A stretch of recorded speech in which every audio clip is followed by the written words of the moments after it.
Embora as mulheres sejam maioria entre estudantes de graduação, entre as pessoas tituladas na pós-graduação e tenham ampliado significativamente sua presença na formação científica brasileira, a igualdade de oportunidades ainda está distante de ser uma realidade, inclusive na carreira científica. Barreiras invisíveis, menor reconhecimento, assédio, sobrecarga de trabalho e dificuldades para ocupar espaços de liderança continuam fazendo parte da trajetória de muitas pesquisadoras que sofrem com o chamado efeito tesoura. Isso significa que existe um corte de proporção do gênero feminino à medida que a carreira acadêmica progride, ou seja, existe uma redução da presença de mulheres na passagem do mestrado ao doutorado, ou do doutorado à ocupação de cargo de docente estável. Esse cenário mostra que o machismo, a misoginia e o sexismo também afetam fortemente a educação, criando desigualdades e obstáculos para o reconhecimento, a permanência e a progressão das mulheres na carreira científica. O tema do episódio 17 do podcast Conversa Docente é Misoginia e Desigualdade de Gênero na Carreira Científica. Neste episódio, vamos discutir como essas desigualdades se manifestam. Vamos conhecer um fenômeno que explica um pouco da desvalorização do trabalho intelectual das pesquisadoras, chamado efeito Matilda. Vamos discutir também políticas públicas para garantir a permanência e a igualdade de oportunidades para mulheres, e refletir sobre o papel das universidades na construção de uma ciência mais diversa, democrática e inclusiva. Nossa conversa de hoje será com Maria Caramés Carlotto, que é cientista social, mestra e doutora em sociologia. Ela é professora da Universidade Federal do ABC, onde coordena a pós-graduação em Economia Política Mundial. A docente é também bolsista de produtividade do CNPq, o Conselho Nacional de Desenvolvimento Científico e Tecnológico, e presidenta da Associação dos Docentes da UFABC. Eu sou Karina Dantas e esse é o Conversa Docente, um podcast da ADUFAL que dá voz à docência e às lutas por uma sociedade mais justa e democrática. Fique agora com a entrevista realizada pela Vanessa Ataide com a professora Maria Carlotto. Professora, seja muito bem-vinda ao nosso podcast. Muito obrigada. Já, desde o início eu vou deixar nosso agradecimento pela sua disponibilidade de participar com a gente, né? A sua participação aqui é muito relevante. A gente sempre dá essa prioridade para entrevistar os professores e ainda mais sobre um tema tão relevante que é a misoginia na carreira científica. A gente tem visto uma onda de tantas violências contra as mulheres. A gente não pode deixar de também falar que existe também na educação, né? Então, eu vou começar a nossa conversa relembrando um caso que aconteceu em 2023, uma situação lamentável, mas que para o nosso debate é muito importante, porque a chance da situação ter acontecido com outras professoras é tão grande, né? Então, a gente precisa tratar esse tema. Em 2023, você viveu um episódio que acabou ganhando muita repercussão, né, no país inteiro, após você ter compartilhado o teu do parecer que recebeu do CNPq, né, que citava explicitamente as suas 2 gestações como uma justificativa para o indeferimento de uma bolsa de produtividade. E aí esse episódio, ele escancarou, né, como o produtivismo acadêmico, ele pune as pesquisadoras, né, que são mães, e como a misoginia ela também opera de forma institucional na educação também, né? Inclusive dentro de órgãos oficiais de fomento à pesquisa. Então, olhando agora para o que você viveu, né, em 2023 e o pós, né, também, e para a repercussão que o caso teve nacionalmente, o que esse episódio ele revela sobre a forma como as mulheres pesquisadoras ainda são avaliadas no meio acadêmico e científico e por que ainda é tão difícil, professora, para o sistema reconhecer o impacto da maternidade e do trabalho de cuidado na trajetória das professoras, das pesquisadoras. Bom, Vanessa, primeiro, muito obrigada pelo convite para debater esse tema tão fundamental para tantas professoras e também para os professores, né? Mas para as mulheres muito especialmente. Eu tenho um carinho especial pela UFAL e muito mais especial ainda pela ADUFAL, que para nós é um exemplo, né? A ADUFAL foi a associação docente que mais cresceu no número de sindicalizados nos últimos anos e isso funciona como uma espécie de farol, sabe? De um bom trabalho que está sendo feito há bastante tempo pelo Jailton, pela Rosângela, pelo Carlos, Terezinha, tantas pessoas especiais que tocam essa associação docente tão ativa, né, das nossas universidades. Bom, eu queria começar dizendo, né, que você falou, bom, a chance disso ter acontecido com outras mulheres é muito grande. Na verdade, eu tenho certeza absoluta que aconteceu com outras mulheres, inclusive eu acho que a repercussão do caso tem a ver com isso.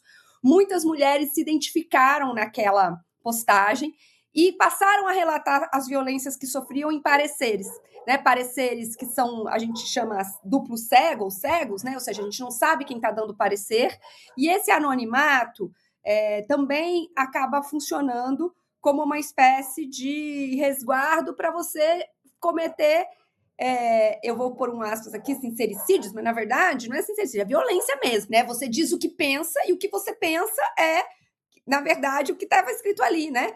Que, veja, se eu quero contextualizar, né, para as pessoas entenderem, eu havia solicitado uma bolsa produtividade do CNPq, eu tinha voltado da minha segunda licença maternidade, eu tive 2 filhas muito próximas, e o edital da minha área, que era ciências sociais e sociologia, ciência política, antropologia, né, as ciências sociais em geral, dizia que a cada gestação, nos últimos 5 anos, porque para a Bolsa Produtividade você é avaliado por 5 anos, nós teríamos direito a 2 anos a mais de contabilidade da produção.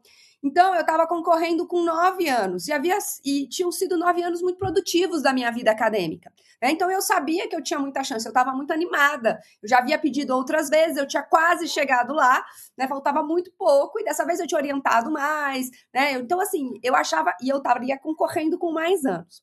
Aí, né, em vez de 5 anos, 9 anos, os últimos 9 anos da minha produção. E ali aconteceram 2 violências, a que ficou mais explícita, que foi a menção de que eu não havia feito pós-doc no exterior, porque eu tinha tido 2 gestações, e que, portanto, a minha carreira seria imatura, né?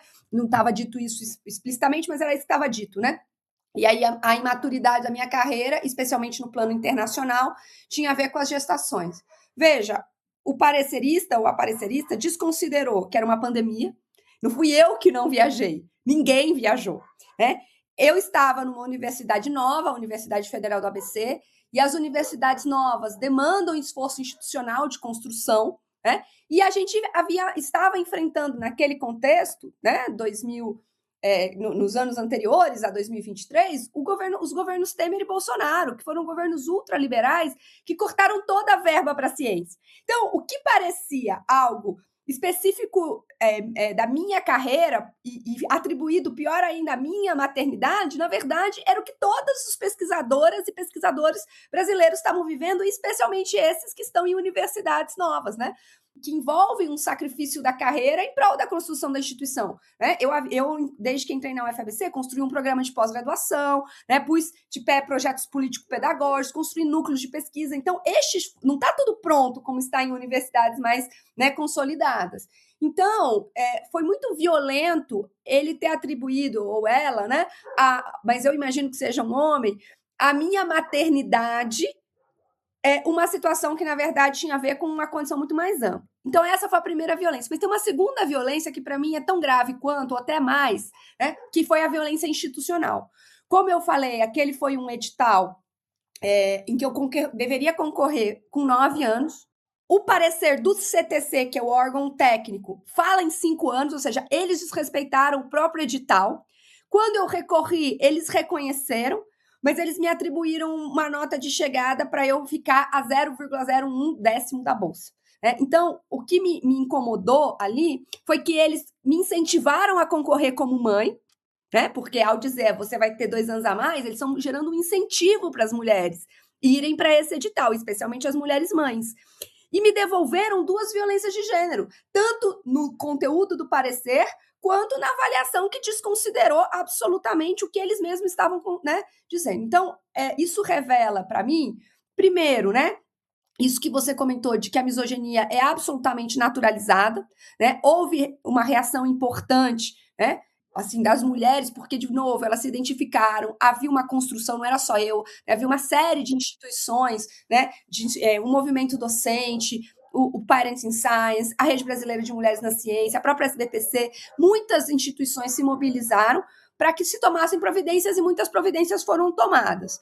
Mas, e aí, eu acho que o que mais me revela essa situação é que o trabalho de cuidado, né, que é o trabalho de reprodução da vida, de reprodução social, ele é desvalorizado em todos os lugares. Não é só na carreira acadêmica, na carreira acadêmica especialmente, né, porque durante muitos anos mesmo, décadas, né, eu diria até séculos, esta foi uma profissão de homens.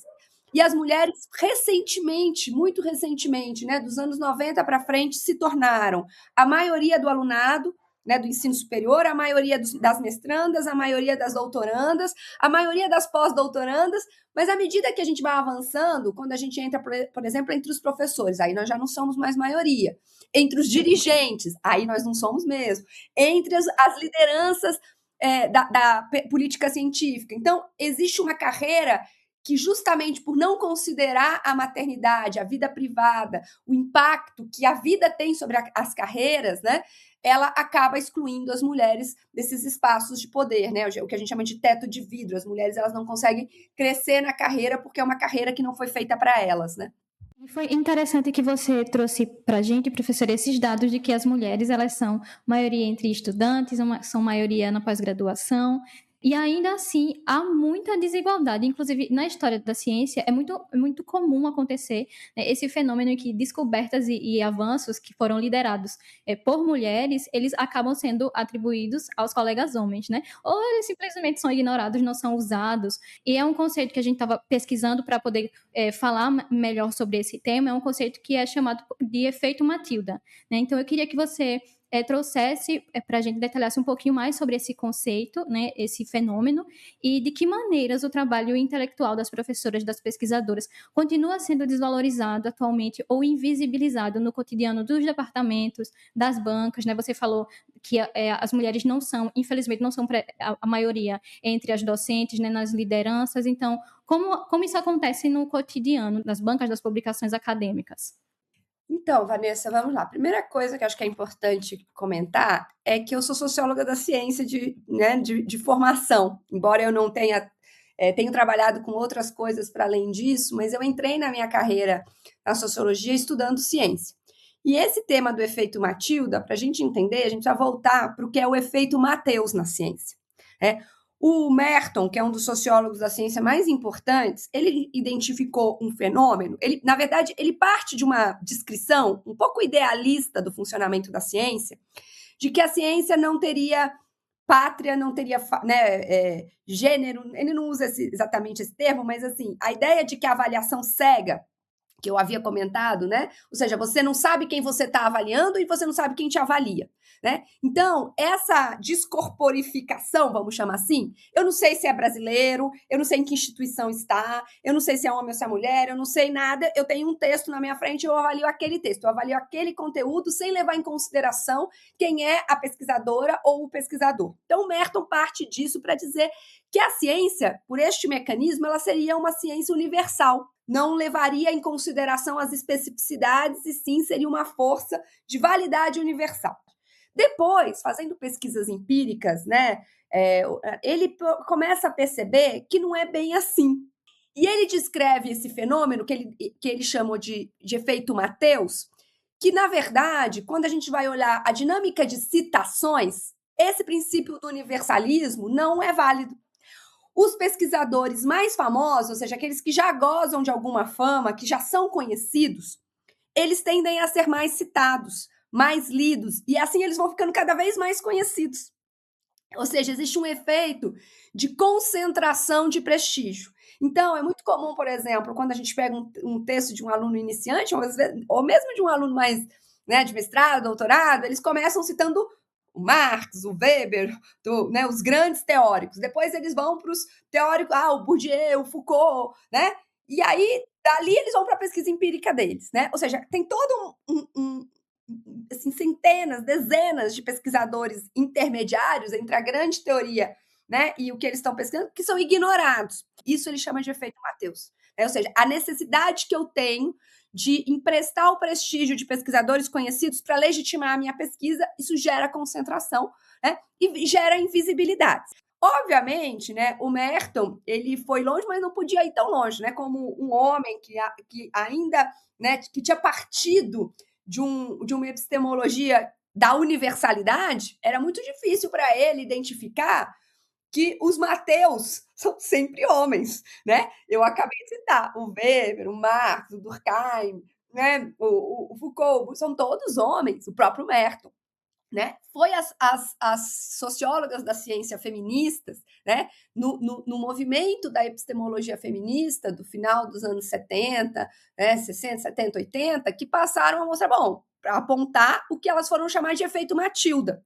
É uma referência a uma mulher, a uma pesquisadora que foi invisibilizada, né? Mas na verdade, a denúncia de que o efeito Mateus, que é o efeito de concentração de prestígio, ele tem gênero. Né? Ou seja, aonde os homens não veem gênero, porque para eles, né, é um fenômeno assexuado e degenerificado, digamos assim, né? Não existem hierarquias de gênero, as feministas e a epistemologia feminista foi mostrar que não, que na verdade tem gênero sim. Os Mateus são sempre homens, né? O prestígio tende a fluir para o polo masculino. E aí são vários exemplos da história da ciência, a descoberta do DNA, né, que tem muito a ver com o trabalho de pesquisa de uma mulher, mas o crédito foi dado para um homem. Então, sim, tem casos muito famosos na ciência de que, tanto, né, exemplos anedóticos, né, anedóticos que eu quero dizer, de factuais, né, como esse, quanto pesquisas mais quantitativas, que não vão olhar caso a caso a história da ciência, mas que vão olhar fenômenos que se repetem. Por exemplo, né, trabalho em coautoria, que um homem e uma mulher. Mesmo que a mulher seja a primeira autora, em geral o homem é citado primeiro e é atribuído a ele a primeira autoria. Outra coisa, né, muito comum também, que isso gerou também reações, né, na própria prática de orientação de pesquisa, né? A gente tende a usar o sobrenome do autor ou da autora, né? Então, você cita Silva 2026, por exemplo, né? Uma citação. Eu não sei se o Silva é homem ou mulher, mas provavelmente você vai escrever o autor, né? E você vai ver, na verdade, é Janete Silva, né? Ou seja, uma mulher. Então, esses fenômenos, eles foram demonstrados, né, do efeito Matilda, tanto em casos, quanto nessas pesquisas quantitativas que vão mostrando esse processo sistemático de invisibilização das mulheres na carreira acadêmica, no prestígio científico, né? É como se... E mais, né? Além desses... Né, tem também hoje uma coisa muito interessante de resgate da história da ciência, que chegou até mesmo à pré-história da ciência. Né? Todo o trabalho da Sylvia Federici, que ficou muito famoso, o Caliban e a Bruxa, né, que é um dos textos, né, mais lidos de feminismo no Brasil, é uma história da ciência. Né? É como as mulheres que foram designadas bruxas, porque, na verdade, elas tinham conhecimento avançado da natureza, do ciclo lunar, né? Muitas delas deram orientações, né, para os primeiros astrônomos, que depois foram, né, o Giordano Bruno, Galileu Galilei, o Kepler, né? Inclusive um deles até era filho de uma mulher que foi queimada na fogueira. Então, a fama ficou toda para eles, mas, na verdade, eram as bruxas que, entre aspas, né, as denominadas bruxas que conheciam, até porque elas conheciam o próprio corpo, o ciclo menstrual, e conheciam o ciclo da lua. Então, elas tinham conhecimentos relativamente avançados de astronomia, de bioquímica, né, que hoje a gente chama bioquímica, né, então, de fármacos. Então, por isso eram chamadas de bruxas, mas, na verdade, elas só eram cientistas antes da existência de uma ciência moderna, né? Professora, e um ponto também que a gente não pode deixar de tocar aqui e falar, né, é como a carreira científica, ela é muito marcada, né, a gente viu as grandes exigências que fizeram a você, mas não somente as desigualdades, né, essas cobranças desiguais. De forma geral, a carreira científica ela é marcada por alta produtividade, né? É exigido publicação constante, participação em eventos, realização de pós-doutorado, a construção de uma rede de pesquisa. Só que dar conta de tudo isso se torna muito mais difícil quando a gente soma, né, o trabalho de cuidado, que recai majoritariamente sobre as mulheres. Teve um estudo, inclusive, desse ano, da PUC do Paraná, é um estudo realizado por pesquisadoras, né? E ele revelou que 90% dos cuidadores informais do Brasil são mulheres. E aí, considerando esse cenário, a minha pergunta para você é como essa lógica de produtividade intensa, né, impacta especificamente as mulheres, mas sobretudo as mães ou essas mulheres que desempenham o papel de cuidado, né, de cuidadoras, que costuma ser super invisibilizado, e até que ponto os atuais critérios de avaliação eles reproduzem ou aprofundam, né, as desigualdades de gênero.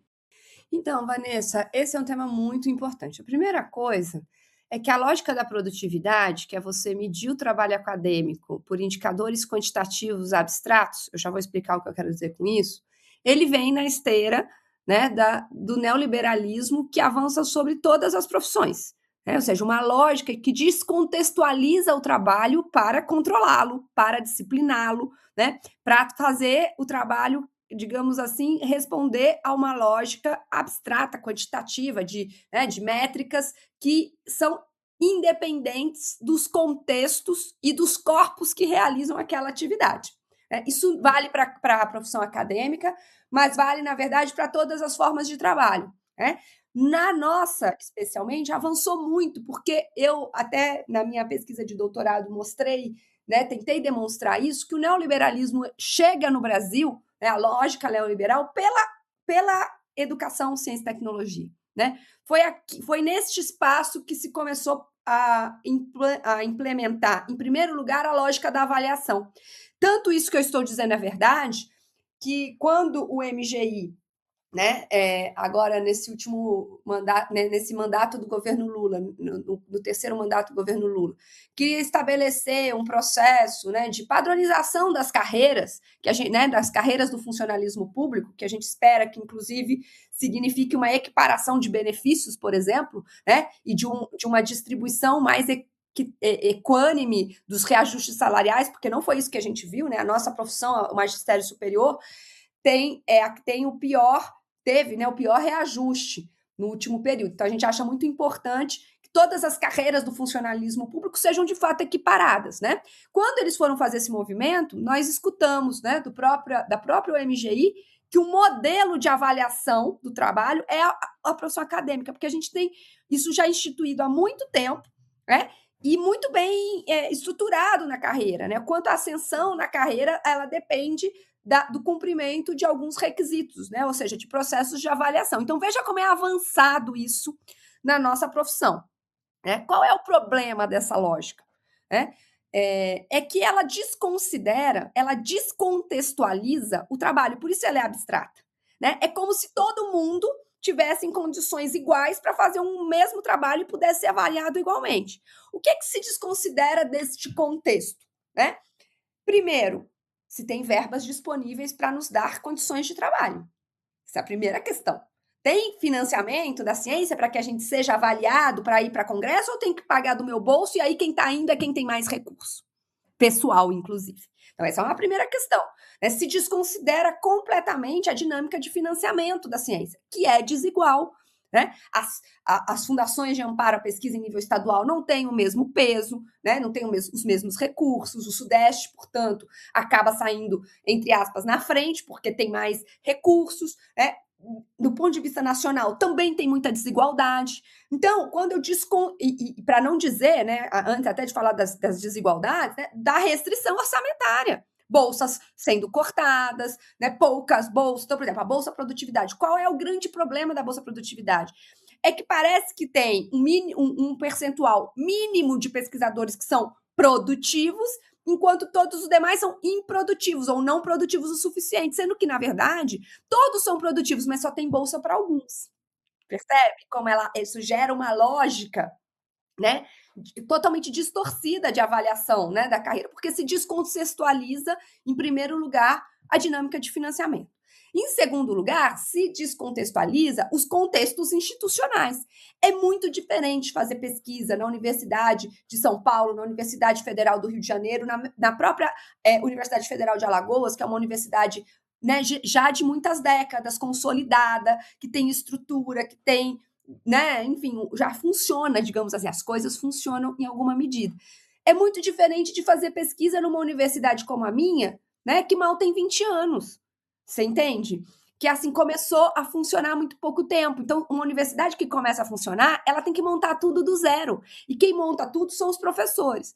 Ou então uma universidade que está lá na fronteira sul, né, que é multicamp, que os professores precisam viajar. Eu sei que isso também acontece em Alagoas, né? Muitas distâncias entre os campi, né? Situações, né, nos locais de trabalho muito precárias. Como é que nós vamos fazer uma avaliação que tira de contexto este trabalho?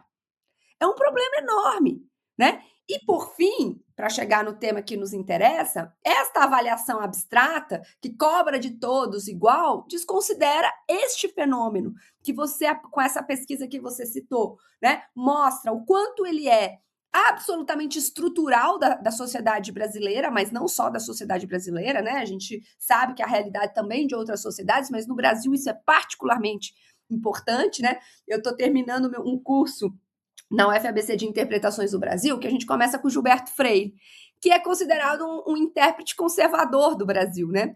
Mas veja, até ele, o primeiro, né, que a gente põe ali na lista dos ensaístas, o primeiro, né, porque é o livro mais antigo que eu trato no meu curso, que é de 1933. O subtítulo de Casa Grande Senzala já cita uma sociedade patriarcal. Então, se até o Gilberto Freire sabe que o Brasil é uma sociedade muito patriarcal. Então, isso para nós é especialmente importante. Então, quando eu avalio com uma mesma métrica homens e mulheres numa sociedade com esta estrutura de dominação, eu estou gerando desigualdade.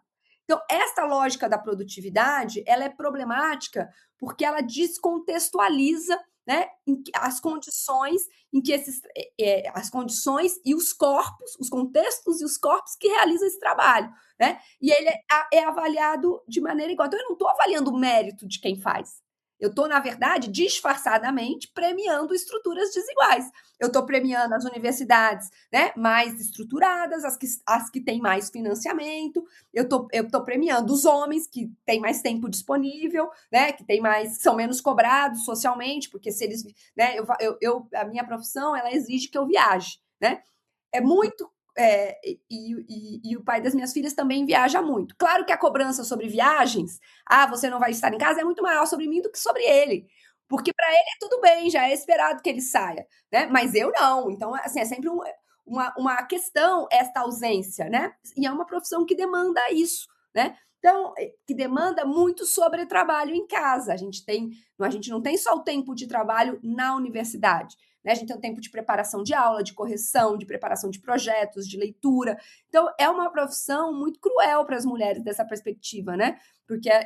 E mais ainda quando essas métricas desconsideram completamente esses contextos, né?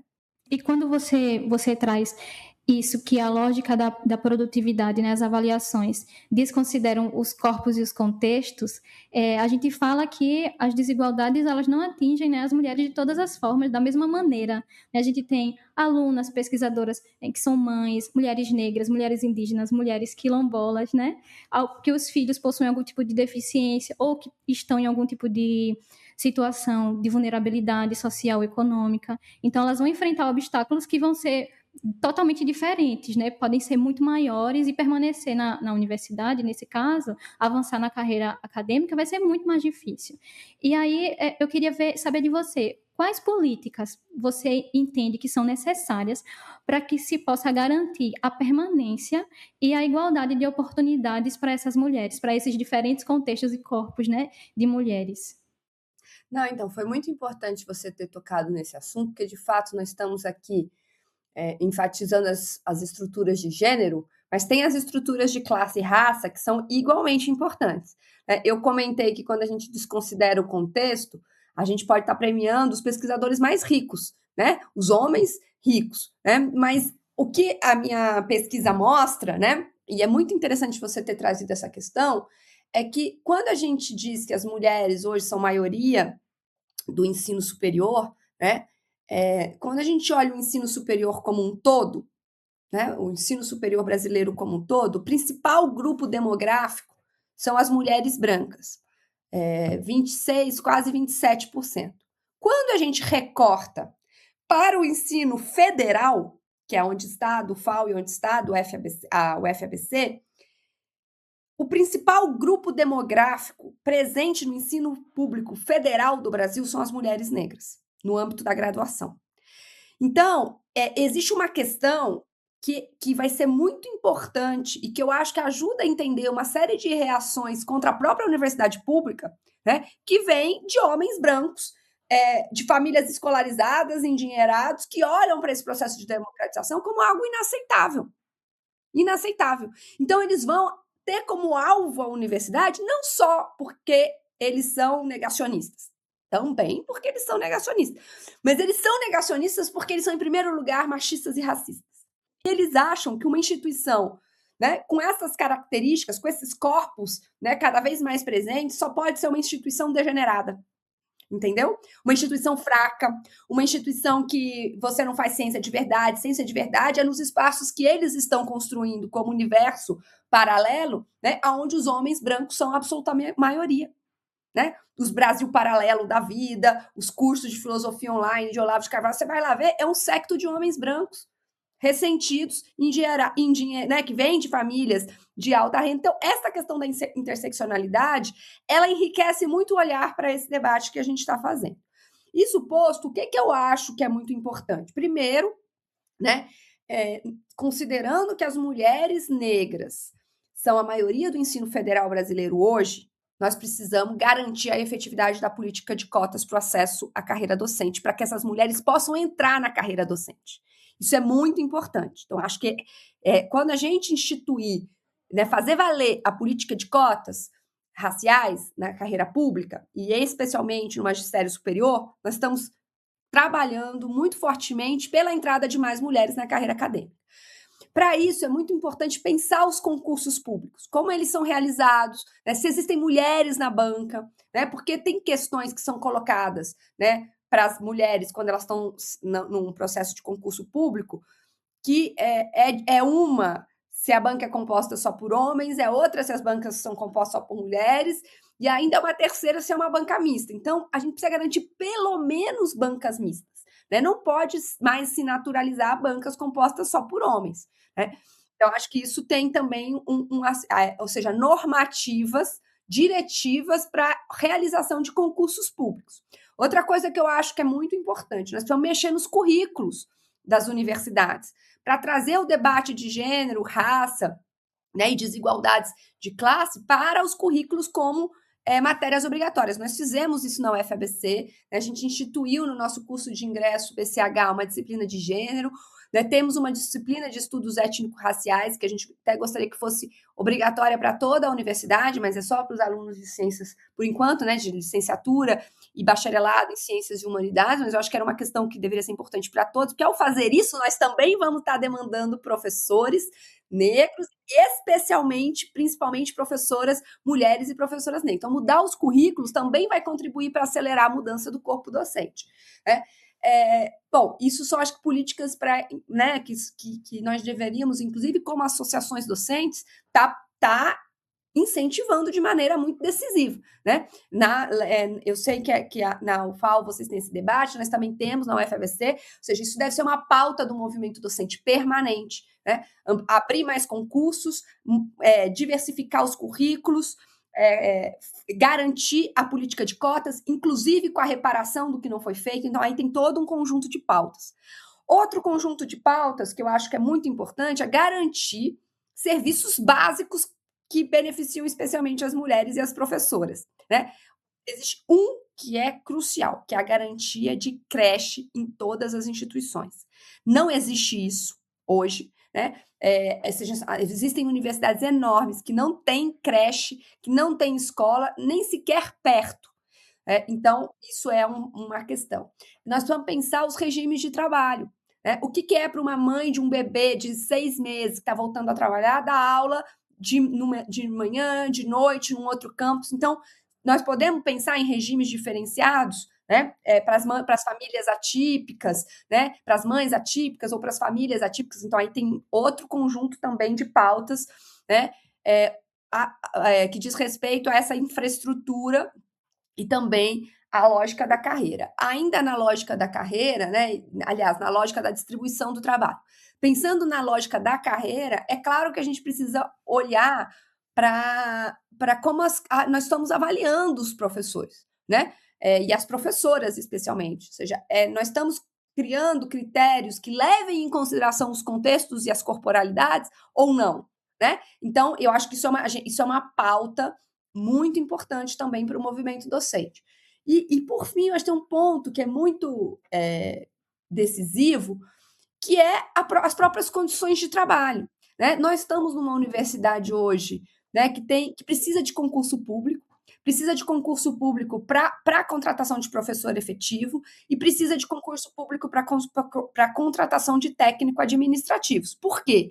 Porque uma universidade com um corpo funcional equilibrado para suas funções não vai sobrecarregar esse corpo docente, e quando se sobrecarrega o corpo docente, se sobrecarrega especialmente as mulheres, porque ela já tem uma sobrecarga de trabalho que é dada por essa estrutura desigual, né, de gênero, então o trabalho de cuidado recai sobre ela, então ela já tem uma sobrecarga, e mais ainda quando tem poucos professores e quando tem poucos técnicos administrativos que vão, né, uma situação que inclusive leva os docentes muitas vezes a assumirem funções que não eram suas originalmente, né, mas porque não tem técnicos administrativos o suficiente. Então, tem uma pauta que é da estruturação da carreira, de valorização da carreira, né, dos financiamentos, das condições de trabalho. Então, esta pauta das mulheres é uma pauta do movimento docente, e as associações docentes têm um papel fundamental a desempenhar nessa batalha. Professora, aí para a gente encerrar, quando a gente fala especificamente sobre combater a misoginia e a desigualdade de gênero na carreira científica, quais mudanças para você precisam acontecer de forma mais urgente? E que mensagem você deixa para as mulheres que estão iniciando ou desejam ou estão construindo as suas trajetórias na ciência brasileira? Então, acho que essa sua pergunta é muito importante. Eu acho que tem uma questão muito decisiva para o enfrentamento da misoginia, que é o debate sobre assédio, né, que a gente falou pouco, né, assédio sexual, mas assédio moral também, que incide muito sobre as mulheres, porque o assédio ele naturaliza a violência no cotidiano. Então, a nossa principal tarefa é desnaturalizar, né? Aonde a gente não via violência de gênero, nós temos que começar a ver, né? Desnaturalizar as práticas que estão há muito tempo, digamos, que são consideradas, entre aspas, normais, naturais, né? Aquilo que se espera, né, então, né, por exemplo, de um estudante quando ingressa na universidade, né, e que tem a cultura do trote, o que se espera dele, se não um masculinismo que reproduz misoginia? Então, nós temos que enfrentar isso, né, em todas essas esferas da universidade, tematizando o assédio, fazendo campanhas de visibilização, né, fazendo perguntas incômodas, né? Nós fizemos uma campanha na UFABC, na verdade, o Núcleo de Estudos Africanos e Afro-Brasileiros da universidade, que é muito ativo, né, e muito próximo da nossa associação docente, eles fizeram uma campanha maravilhosa em que eles colocavam perguntas, né? Quantos professores negros você tem? Quantos colegas negros tem nesse corredor? Que era uma campanha para o enegrecimento do corpo docente da universidade. Essa campanha foi inspirada numa outra que nós fizemos antes da pandemia, né, quando estava se constituindo o movimento de mulheres na nossa universidade, que era justamente perguntando: cadê as mulheres?